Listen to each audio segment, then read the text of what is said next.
শীতের রাতে কুয়াশাচ্ছন্ন রাস্তায় স্কুটি চালিয়ে বাড়ি ফেরার পথে মর্মান্তিক ঘটনা। একই পরিবারে দুজনের মৃত্যু।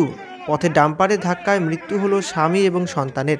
গুরুতর আহত অবস্থায় হাসপাতালে ভর্তি রয়েছেন স্ত্রী। মর্মান্তিক এই ঘটনা ঘটেছে জলপাইগুড়ি শিলিগুড়ি জাতীয় সড়কের দশদরগা এলাকায়। এখনও অবশ্য তাদের নাম পরিচয় জানাতে পারেনি পুলিশ। শুক্রবার রাতে দুর্ঘটনার পর তিনজনকে উদ্ধার করে জলপাইগুড়ি মেডিকেল কলেজ হাসপাতালে পাঠানো হয়েছিল। সেখানে স্বামী এবং শিশুর মৃত্যু হয়েছে বলে জানিয়েছেন চিকিৎসক। এই ঘটনার পর সেখানে ছুটে যায় জলপাইগুড়ি কোতোয়ালি থানার পুলিশ। তবে পুলিশকে ঘিরে বিক্ষোভ দেখাতে শুরু করেন স্থানীয় বাসিন্দারা। জাতীয় সড়কে দীর্ঘক্ষণ ধরে চলে পথ অবরোধ।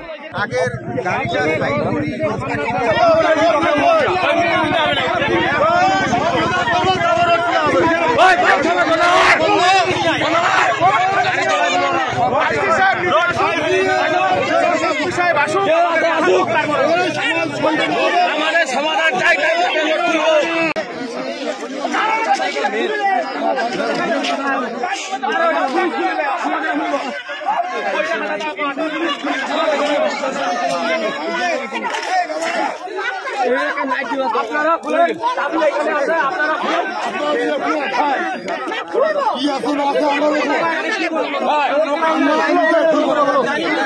আমরা